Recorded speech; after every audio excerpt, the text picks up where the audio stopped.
भक्तजनों, जैसा कि महाभारत के आदि पर्व का प्रसंग चल रहा है और हमने अब तक कहानी का वर्णन किया था कि राजा दुष्यंत ने शकुंतला के साथ संभोग करके अपने नगर चले गए। उन्होंने गांधर्व रीति से विवाह किया था और शकुंतला को बोला था कि हम समय आने पर तुमको जल्द ही अपने राज्य बुला करके रानी के रूप में स्वीकार कर लेंगे। शकुंतला कण्व ऋषि के आश्रम में थी और कण्व ऋषि ने सारा वृतांत जान लिया था शकुंतला से और बोला था कि चूंकि दोनों लोगों ने मर्जी से शादी किया है, दोनों लोग क्षत्रिय हैं, तो इस विवाह को वो कबूल करते हैं और राजा दुष्यंत पर उनको कोई क्रोध नहीं है। और इस प्रकार से कहानी आगे बढ़ती है। अब हम 74वें अध्याय में जानेंगे कि शकुंतला के यहाँ पुत्र का जन्म होता है और उस पुत्र की शक्तियाँ कैसी थीं। शकुंतला दुष्यंत के यहाँ जाती है, दुष्यंत शकुंतला का संवाद होता है। आकाशवाणी बताती है कि शकुंतला अच्छी महिला हैं और मतलब उनके चरित्र में कोई खोट नहीं है। फिर भरत का राज्याभिषेक होता है। तो ये कहानी थोड़ी सी लंबी है और हम लोग इसे बहुत अच्छे से सुनेंगे। तो वैशंपायन ऋषि कहते हैं, हे राजा जन्मेजय, जो हम तुम्हारे पूर्वज दुष्यंत की कहानी बता रहे थे, उसी कहानी में आगे बढ़ते हैं कि शकुंतला से तो वादा करके दुष्यंत चले गए थे। अब शकुंतला के पेट में राजा दुष्यंत का जो बच्चा था वो धीरे धीरे बढ़ने लगा था। अब शकुंतला जो थी वह एकदम अपने पति के प्रेम में ही दिन भर मगन रहती थी और इंतजार करती थी कि अब राजा क्या होगा, कि लोगों को भेजेंगे, सेना भेजेंगे मुझे लेने के लिए, मुझे महल में बुलाने के लिए। लेकिन ऐसा करते करते 3 साल बीत गया और राजा ने कोई सेना नहीं भेजी, किसी को नहीं भेजा शकुंतला को लाने के लिए। और यहाँ लिखा है कि 3 साल पर शकुंतला ने क्या किया कि एक बालक को जन्म दिया। तो 3 साल पर, मतलब 3 साल बीतने पर जन्म दिया। थोड़ा सा आश्चर्य की बात है, लेकिन अब लिखा है प्रसंग ऐसा ही। तो जब उन्होंने इस बच्चे को जन्म दिया तो देवलोक तक एकदम मतलब आनंद छा गया। इंद्र स्वयं प्रकट हुए और बोले कि हे शकुंतला, ये जो तुम्हारा बेटा है वो चक्रवर्ती सम्राट होगा। स्पेशल बालक था और यह पुरुवंश का नाम रोशन करेगा और यह 100 अश्वमेध यज्ञों का अनुष्ठान करेगा। यह तो इतने यज्ञ करेगा, ब्राह्मणों को इतनी दक्षिणाएं देगा कि मत पूछो। तो इंद्र के वचन सुन करके कण्व ऋषि के आश्रम में जितने ऋषि लोग थे वो लोग भी बहुत प्रसन्न हुए और शकुंतला के सौभाग्य की प्रशंसा करने लगे कि देखो शकुंतला ने कितना अच्छा बालक जना है। और शकुंतला को भी बड़ा खुशी हुआ कि अरे मेरा बालक इतना महान होगा। तो कण्व ऋषि ब्राह्मणों को बुला करके जो उस लड़के का कुल संस्कार वगैरह करना होता है वो सारे संस्कार कराए। अब वह लड़का आश्रम में रह करके दिन प्रतिदिन बढ़ते जा रहा था। मतलब अब वह इतना मतलब शरीर कद काठी से अब बचपन से ही एकदम सही था। उसके हाथ में चक्र के चिन्ह थे और बहुत सुंदर और बलवान टाइप का था। वह 6 साल का ही जब था तो वह ऐसा था कि अपने आश्रम में शेर, बाघ, सुअर, भैंस, हाथियों को पकड़ के खींच लाता था और ला करके आश्रम के पेड़ों में बांध देता था। डरता उड़ता नहीं था और एकदम उनकी पीठ पर चढ़ जाता था, उनके साथ खेलता था। और जैसे जैसे वो बड़ा हुआ वो इतना पराक्रमी हुआ कि आश्रम में जो राक्षस चाहे पिशाच वगैरह आते थे उनसे फाइटिंग में एकदम जीत जाता था। और ये सब देख करके एक महाबलशाली राक्षस आया और बोला कि ये छटंकी बहुत कूद रहा है, चलो इसको मार डालूं। तो क्योंकि वह बहुत परेशान था कि जो भी राक्षस उधर जा रहा है उसको ये छोटा सा लड़का कैसे मार दे रहा है। तो जब राजकुमार ने देखा कि एक बड़ा बलशाली दैत्य आ रहा है तो उसको भी इन्होंने अपने दोनों बाहों में पकड़ लिया और ऐसे पकड़ा कि वो बेचारा कितना भी जोर लगाए वह उस बालक के चंगुल से छूट ही नहीं पाया। और इधर ये अपनी पकड़ और मजबूत बनाए जा रहे थे, इतनी मजबूत कि उस बेचारे के आँख का नाक से खून बहने लगा और वह जोर जोर से चिल्लाने लगा। इस तरह से दुष्यंत कुमार उस छोटे से बच्चे ने क्या किया कि अपने घुटने से मार मार करके उस दैत्य के प्राण ले लिए। और जब भाई ऋषि मुनि आए और उन्होंने देखा कि इतने बलशाली दैत्य को भी मार डाला तो ऋषि मुनि बहुत प्रसन्न हुए। साथ ही जितने राक्षस थे वो लोग भी अब आना छोड़ दिए कि भाई उस बलशाली दैत्य कोई लड़का मार दे रहा है तो हम लोगों की क्या औकात है। तो ऋषि मुनि ने प्रसन्न होकर के कहा कि यह तो सारे जीवों को एकदम दमन कर देता है, मतलब कोई भी जीव है, जंगली हो चाहे राक्षस हो, कोई भी इसके सामने टिक नहीं पाता है। तो चूंकि यह सब जीवों का दमन कर देता है, इसीलिए इस बालक का नाम सर्वदमन होगा। जैसा कि मैंने पहले भी कहा है कि मित्रों, हमारे यहाँ जो भी नाम रखा जाता था उसका अर्थ था, और वह नाम व्यक्ति के गुणों को देख करके रखा जाता था कि वह आदमी कैसा है। ऐसे चिंटू पिंटू नाम नहीं रखा जाता था। तो इस प्रकार से शकुंतला और दुष्यंत के लड़के का नाम सर्वदमन रख दिया गया। अब जब राजा दुष्यंत ने बहुत दिनों तक अपनी पत्नी शकुंतला और अपने बेटे को बुलाने के लिए किसी को नहीं भेजा, तो शकुंतला बहुत दुखी हो गई। अब शकुंतला को देख करके इस अवस्था में जब कण्व ऋषि ने देखा तो उन्होंने सोचा कि सर्वदमन को क्या करना चाहिए कि पढ़ाना लिखाना चाहिए। तो 12 वर्ष की अवस्था में ही उन्होंने अपने मंत्र शक्ति से क्या किया कि सर्वदमन को सारे शास्त्र और सारे वेदों का ज्ञान करा दिया। मतलब एकदम रटंतु बुद्धि वाला पढ़ाई नहीं कराया, एकदम सर पे हाथ रखा और सारा ज्ञान ट्रांसफर करा दिया वाला सीन था। अब कण्व ऋषि ने, क्योंकि भाई शकुंतला बहुत उस समय परेशान हो गई थी तो जल्दी जल्दी काम करना था ना, तो कण्व ऋषि ने जब देखा कि शकुंतला और कुमार दोनों लोग भाई थोड़ा सा परेशान हैं, शकुंतला चाह रही है राजमहल जाना, तो कण्व ऋषि ने शकुंतला से कहा कि हे शकुंतले, तुम क्या करो कि राजा तो आ नहीं रहे हैं तो तुम ही क्यों नहीं चली जाती राजा के आश्रम, और तुम बहुत दिनों तक इंतजार की हो, इसलिए मुझे लगता है कि तुम जाओ और जा करके अपने बेटे को वहां राज सिंहासन पर स्थापित करवाओ, युवराज बनवाओ। तुमको मैं भाई मेरी शपथ है कि तुमको अब यहाँ रुकना नहीं चाहिए और राजमहल जाना चाहिए।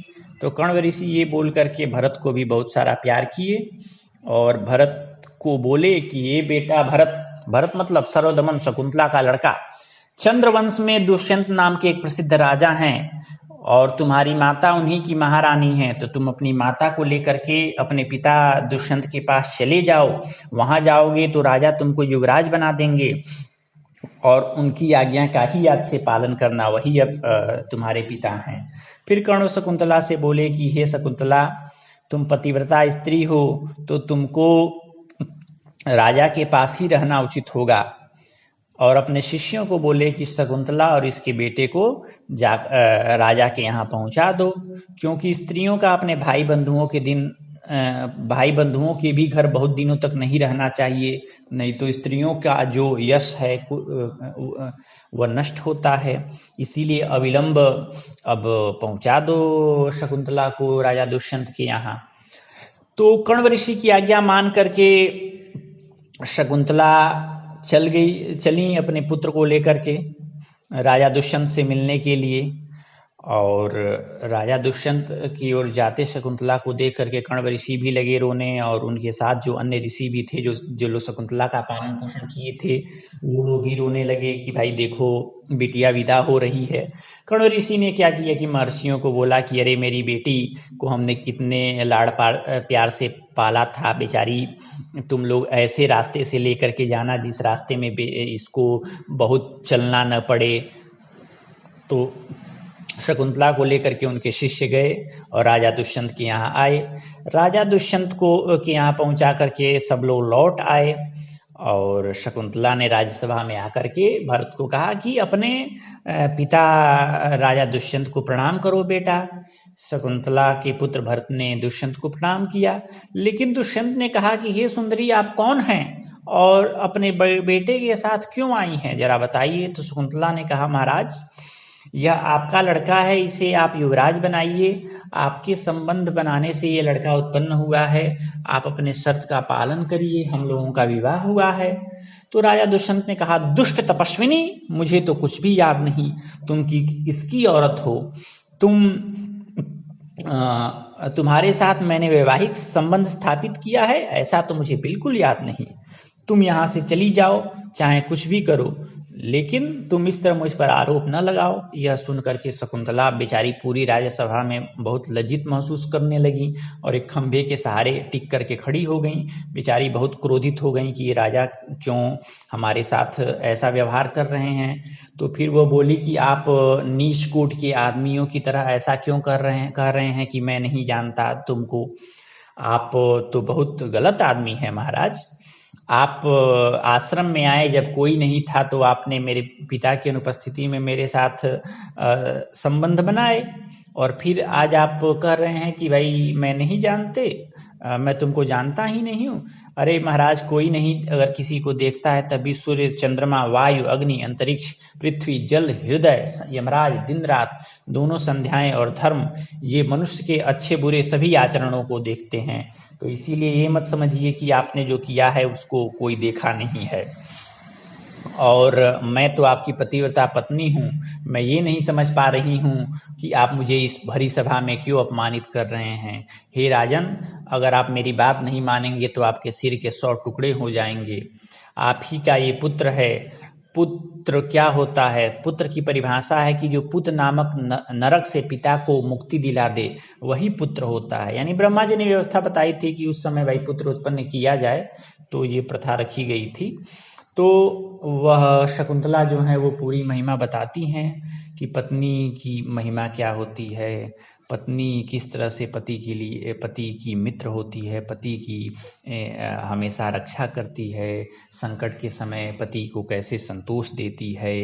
पत्नी ही वो होती है जो पूरे घर का संचालन करती है। तो पत्नी अगर अच्छी हो तो पति को कभी भी अपने पति की पत्नी की बात माननी चाहिए पति को। वो सारी बातें शकुंतला उनको धर्मशास्त्रों में जैसा लिखा था वैसा वर्णन करके समझाती हैं।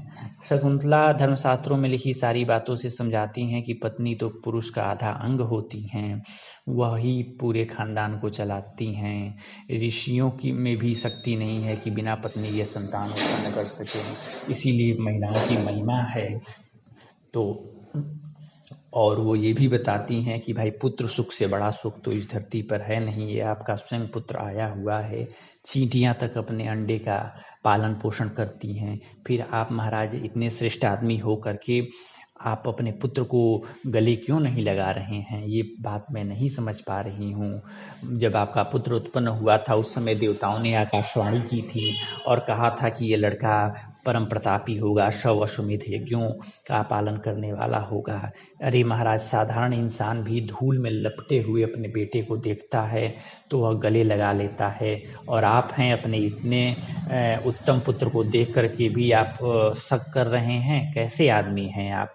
आप ही ने हमसे विवाह किया था, मैं मेनका की पुत्री हूँ, ये सारी कहानी मैंने आपको बताई थी, और उसके बाद भी आप नहीं मान रहे हैं और आप हमको नीच खानदान वाला बोल रहे हैं।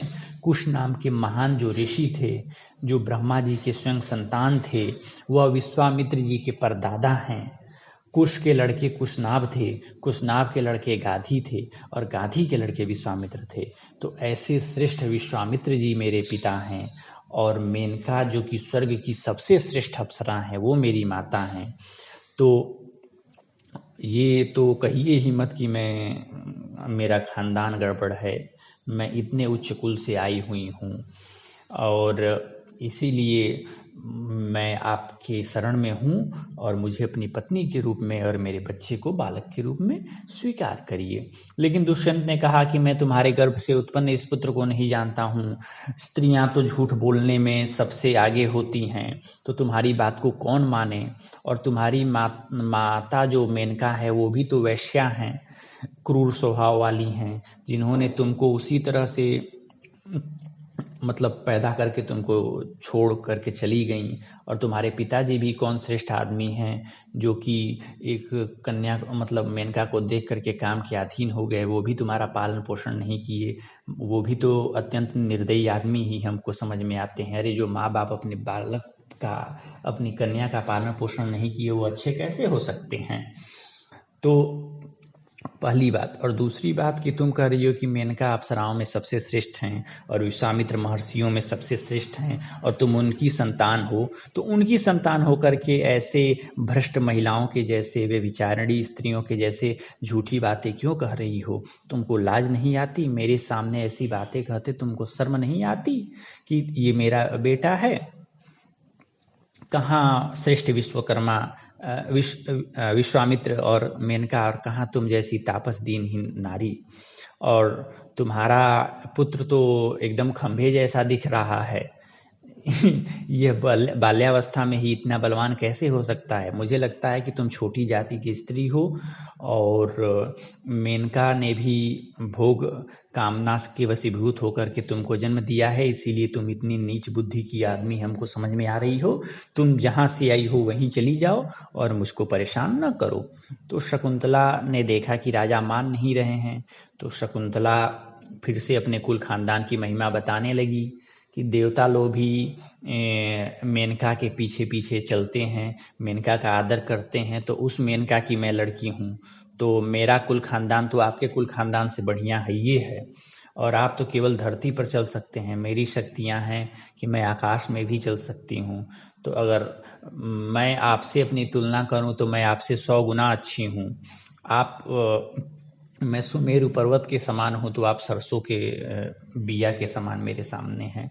तो ऐसा उन्होंने कहा कि मेरे पास तो शक्ति है कि मैं इंद्रलोक, कुबेर लोक, यमलोक, वरुण लोक, सारे लोकों में जा सकती हूँ। और तो आप ये मत समझिए कि मैं नीच कन्या हूँ या नीच औरत हूँ, आपसे बहुत श्रेष्ठ औरत हूँ। और एक मैं आपको कहावत बता रही हूँ, आप बुरा मत मानिएगा, कि जब कुरूप आदमी जो होता है, जब तक आईना में अपना मुंह नहीं देखता है तब तक उसको लगता है कि वह बहुत सुंदर है, और जब एक बार देख लेता है तब समझ में आता है कि वह कैसा है। और जो भी अच्छे लोग होते हैं वो दूसरों का अपमान नहीं करते हैं और अपने मुंह से गंदी बातें नहीं कहते हैं। और आप इस समय मुझसे इतनी सारी गंदी बातें क्यों बोल रहे हैं? फिर वो महिमा बताती है कि अच्छे लोग जो होते हैं वो कैसे होते हैं, दूसरों का आदर करते हैं, दूसरों का मजाक नहीं उड़ाते हैं और सबका आदर करते हैं। अपनी पत्नी का तो विशेष रूप से अच्छे लोग सम्मान करते हैं और पुत्र की तो भरसक रक्षा करते हैं। आप अपने पुत्र का क्यों परित्याग कर रहे हैं, क्यों कपट कर रहे हैं? पुत्र उत्पन्न करना 100 यज्ञों से भी बड़ी तपस्या होती है। पुत्र का पालन सबसे अच्छा धर्म है। यह सब जानते हुए भी हे राजन, आप मेरे साथ ऐसा क्यों करते हैं? अगर आप इतने ही झूठे हैं तो मुझे आपके साथ नहीं रहना। आप जैसे आदमी के साथ रहने के बजाय मैं खुद ही यहाँ से चली जाऊंगी। लेकिन मैं आपसे एक बात कह दे रही हूँ कि भले ही आप अपने पुत्र को नहीं स्वीकार कर रहे हैं, लेकिन मेरा लड़का एक न एक दिन इस पूरी धरती का सम्राट बनेगा, क्योंकि आकाशवाणी ने ऐसा कहा है और देवराजेंद्र की कही हुई बातें झूठ नहीं हो सकती। ऐसा कह करके शकुंतला अब लौटने के लिए तैयार हो गई। तभी क्या हुआ कि दुष्यंत को संबोधित करते हुए आकाशवाणी हुई। देवताओं ने कहा कि हे दुष्यंत, ये शकुंतला जो है उसका अनादर मत करो। यही तुम्हारी पत्नी है और इसके गर्भ से जो उत्पन्न पुत्र है वही तुम्हारा पुत्र है। इसलिए तुम शकुंतला को अपनी रानी बनाओ और अपने पुत्र को अपना युवराज बनाओ, और यह तुम्हारा पुत्र भरत नाम से विख्यात होगा। अब भरत क्यों नाम पड़ा? क्योंकि हम देवताओं के कहने के बाद तुम इसका भरण पोषण करने के लिए तैयार होगे, इसीलिए इसका नाम भरत रखा जाएगा। ठीक है, तो ऐसा जब कह करके देवता लोग शकुंतला और भरत पर फूलों की वर्षा करने लगे और शकुंतला के पतिव्रत धर्म की महिमा का गुणगान करने लगे। तो राजा जब देवताओं के मुंह से यह बात सुने तो बड़े प्रसन्न हुए और मंत्रियों और पुरोहितों से कहा कि आप लोग भी कान लगा करके अच्छे से ये पूरी आकाशवाणी सुनिए। और मैं शकुंतला को इसलिए अब तक नकार रहा था क्योंकि अगर मैं कहता कि हाँ मेरे बच्चे और मेरी पत्नी हैं तो आप लोग संदेह करते कि अरे महाराज, कैसे मान लिया जाए कि आपने शादी की, आपका लड़का है, आप भोग की कामना से ऐसा किए होंगे। और इस लड़के को आप लोग नाजायज संतान मानते, और नाजायज संतान मानते तो राज्य का उत्तराधिकारी भी नहीं मानते। इसीलिए हम अब तक नाटक कर रहे थे। अब देवताओं ने भी यह बात कह दिया है तो आप लोगों को मान लेना चाहिए। तो इस तरह से उस लड़के की शुद्धता को प्रमाणित करके राजा बहुत खुश हुए और अपने बेटे को अपने यहाँ रखे और जो भी जनेऊ आदि संस्कार कराने थे वो सारे संस्कार कराए और ब्राह्मणों को दान व दक्षिणा वगैरह दिए। फिर अपनी पत्नी को एकांत में समझाते हुए बोले कि हे देवी, मैं सारे बात जानता था कि कैसे मैंने तुम्हारे साथ विवाह संबंध स्थापित किए हैं, लेकिन मैं ये नहीं चाहता था कि तुम्हारा लोग अपमान करें। तुम पतिव्रता हो ये बात मैं जानता हूँ, लेकिन लोग ये भी तो कह सकते थे कि राजा ने कामवश होकर के तुम्हारे साथ संबंध स्थापित कर लिया और तुम्हारे फेरा में पड़ करके तुम्हारे लड़के को राज्य पर बैठा दिया, जबकि उत्तम विवाह से शादी करके उनको जो लड़का उत्पन्न हो उसको बैठाना चाहिए था। कैसे किसी नाजायज संतान को वो बैठा दें। इसीलिए मैंने सोचा कि लोग तुम्हारे और अपन हमारे बेटे के बारे में उल्टा सीधा न बोलें, इसीलिए मैंने अप्रिय वचन तुमसे कहे उस राज्यसभा में, ताकि तुम्हारी पवित्रता को सत्यापित किया जा सके। मेरे सारे अप्रिय कहे गए वचनों को तुम क्षमा कर दो और उसी तरह से तुमने भी जो मुझको उस समय अप्रिय वचन बोले थे वह मैं तुमको क्षमा कर दे, मत उसके लिए मैं तुमको क्षमा करता हूँ। मेरे मन में तुम्हारे लिए कोई क्रोध नहीं है, बल्कि प्रेम भरा हुआ है। फिर राजा दुष्यंत अपनी माता रथंतर्या के पास गए और बोले कि माता यह मेरा लड़का है और तुम्हारा नाती है, और यह शकुंतला ही तुम्हारी पत्नी है, यह विश्वामित्र की तुम्हारी पुत्र वधू है और मेरी पत्नी है। यह विश्वामित्र की बेटी है और कण्व ऋषि ने इसका पालन किया है। तो जो सासू माँ थी, राजमाता थी, उन्होंने अपने नाती को गले लगा लिया और शकुंतला को भी गले लगा लिया और बहुत सारा आशीर्वाद दिया। इस प्रकार से राजा ने शकुंतला को अपनी पटरानी बनाया और भरत को युवराज बना करके राजा बहुत खुश हुए और 100 वर्षों तक अपने राज्य का उपभोग करते हुए अंत में स्वर्गलोक को सिधार गए। अब राजा भरत जो थे वो, जैसा कि बताया गया है, बड़ी शक्तिशाली आदमी थे और उनके पास एक महान शक्तिशाली चक्र था, जिस चक्र से वो शत्रुओं का नाश करके सारे राजाओं को अपने अधीन कर लिए थे और पूरी धरती पर एकमात्र सम्राट बन करके वही थे। और वो बहुत सारे यज्ञ अनुष्ठान करते थे और ब्राह्मणों को बहुत दान दक्षिणा वगैरह दिया करते थे। और उन्हीं भरत के नाम से ये जो हमारा देश है वह भारत नाम से जाना जाता है और हम लोग भारतीय कहे जाते हैं। और जो कौरव वंश है वह भी भरत वंश कहा जाता है। और जब भरत के बाद से जो लोग उत्पन्न हुए उनको, उन राजाओं को भारत या भरतवंशी कहा जाता है। तो हे राजन, तुम भी उसी भरत कुल में उत्पन्न हो और इस प्रकार से मैंने तुमसे भरत की उत्पत्ति का भी वृतांत बता दिया, शकुंतला के बारे में बता दिया और दुष्यंत की कहानी बता दी। इस प्रकार से 74वां अध्याय समाप्त होता है।